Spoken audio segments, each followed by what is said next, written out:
So NASA just announced America is racing China to claim the moon, and what they're planning to do when they get there should have every patriot paying attention.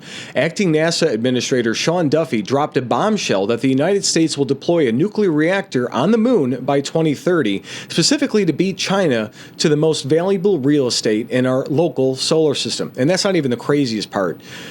All right, China and Russia are already working together to build their own nuclear-powered lunar base, and they're targeting the exact same location America wants. We're talking about a space race that can make the Cold War look like a warm-up, with the winner potentially controlling the future of human space exploration and Mars missions. Here's what NASA isn't telling you about the lunar land grab. So my name is Tom. I'm with the Daily Beltway. I'm also publisher of the Illinois Review and a White House correspondent for the Next News Network. So guys, we're a growing channel, and even though Next News has 2.2 million followers on it, we are brand new. So please comment, subscribe, and also jump over to them and give them a follow too. We love bringing you guys the truth the mainstream media won't cover, so hit that subscribe button and let's go ahead and get into this story.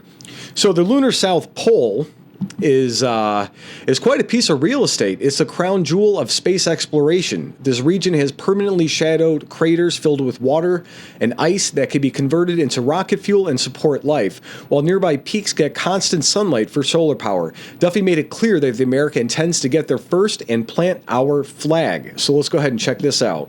We're in a race to the moon, in a race with China to the moon, and to have a base on the moon, we need energy. And some of the key locations on the moon, we're going to get solar power.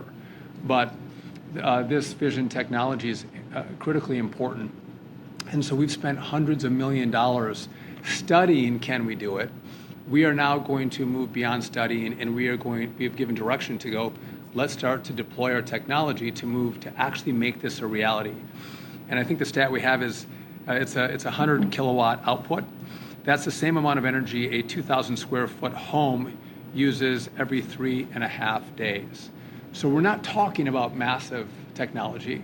We're not launching this live. That's obviously, if you have any questions about that, no, we're not launching it live. But again, energy is important. And if we're going to be able to sustain life.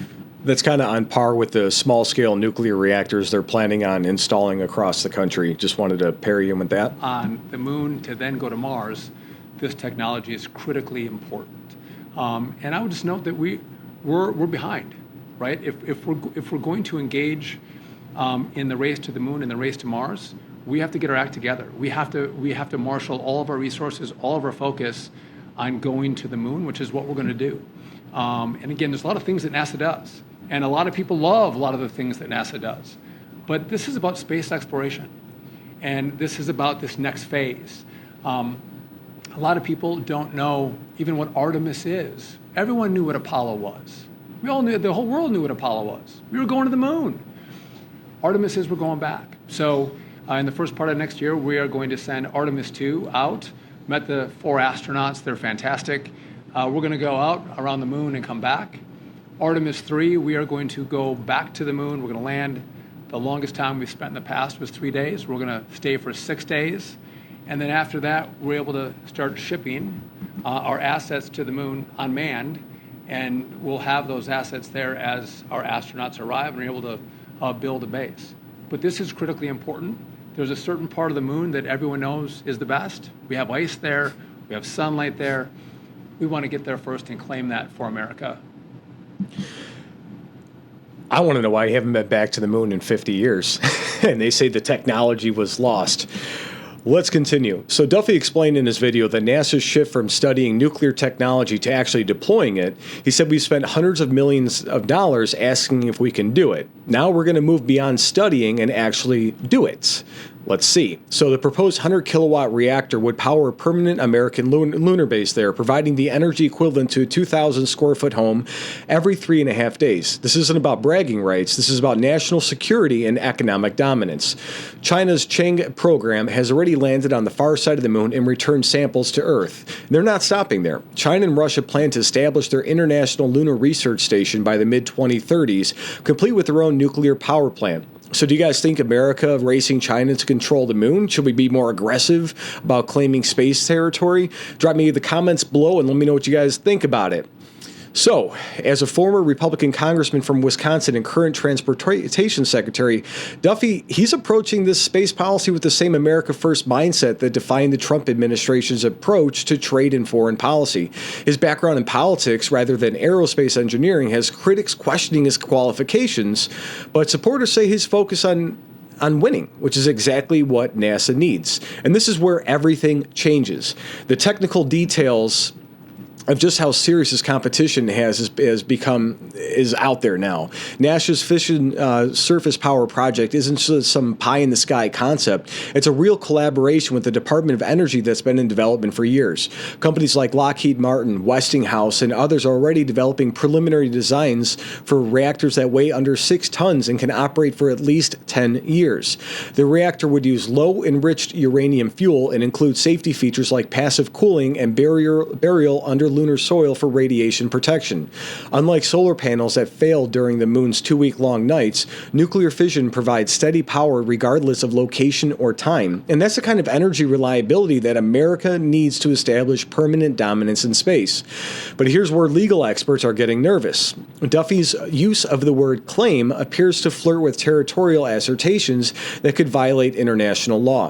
The 1967 Outer Space Treaty, signed by 115 nations, including America, China, and Russia, specifically state that no country can claim sovereignty over the moon or other celestial bodies. However, the treaty doesn't prohibit resource utilization, and establishing a base first could give America de facto control over the most valuable lunar territory without technically violating international agreements. It is a legal gray area that could spark major diplomatic tensions as both superpowers rush to establish permanent presence. So the stakes extend far beyond the moon itself. Whoever controls lunar resources controls the future of Mars explorations and deep space missions. So, water and ice can be split into hydrogen and oxygen for rocket fuel, dramatically reducing the cost and complexity of missions to Mars and beyond. The moon could become America's gateway to the solar system, or China's launching pad for space dominance. And one thing China isn't doing is backing down from this challenge. Their space program has surged since launching their first taikonaut in 2003, and they're planning crewed lunar landings by 2030, followed by permanent base construction. With Russia providing nuclear expertise from their Soviet-era reactor programs, the China-Russia partnership could pose a serious threat to American space leadership.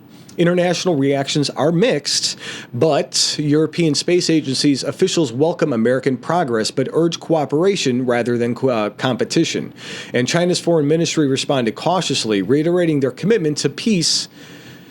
Doesn't expend to space, but we'll see. Their actions could speak louder than their diplomatic words. So the timeline that Duffy announced is aggressive by any standard. NASA's Artemis program is already facing delays and budget constraints, and adding nuclear reactors deployment by 2030 strains resources even 30. Ground demonstrations are planned for 2026, followed by a lunar test mission, assuming everything goes according to plan and Congress provides adequate funding. Critics argue the national rhetoric prioritizes politics over scientific collaboration, but supporters counter that China's military-style space program requires an equally determined American response. This isn't about scientific curiosity anymore. It's about ensuring America maintains technological and strategic superiority in the most important frontier of the 21st century. So, that was a lot, guys. If you got value from this update, tap subscribe. My opinion is coming up next. So let's see what they say here. So, here's what America needs to understand about the space race. China isn't competing with us. They're trying to replace us as the dominant space power. Their authoritarian system allows them to make long-term commitments and massive investments without worrying about election cycles or budgetary fights. Meanwhile, our space program gets jerked around every 4 years by political priorities and bureaucratic delays. Sean Duffy's aggressive approach is exactly what America needs right now. And we can't afford to let China and Russia establish a first permanent lunar base while we're still debating environmental impact studies and international cooperation agreements, like we always do.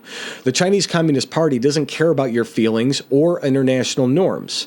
They care about power and control. The moon isn't just about scientific discovery anymore. It's about economic dominance and national security. Whoever controls lunar resources controls the future of space exploration, satellite technology, and potentially asteroid mining worth trillions and trillions of dollars. So do we really want to hand that advantage to a communist dictatorship that already steals our technology and threatens our allies? This nuclear reactor program represents more than just American engineering capability. It represents our commitment to maintaining leadership in the defining arena of this century. Every single dollar we invest in space dominance is a dollar invested in American jobs, American technology, and American security. So if you guys haven't subscribed yet, hit that button below. God bless and keep sharing. Thank you.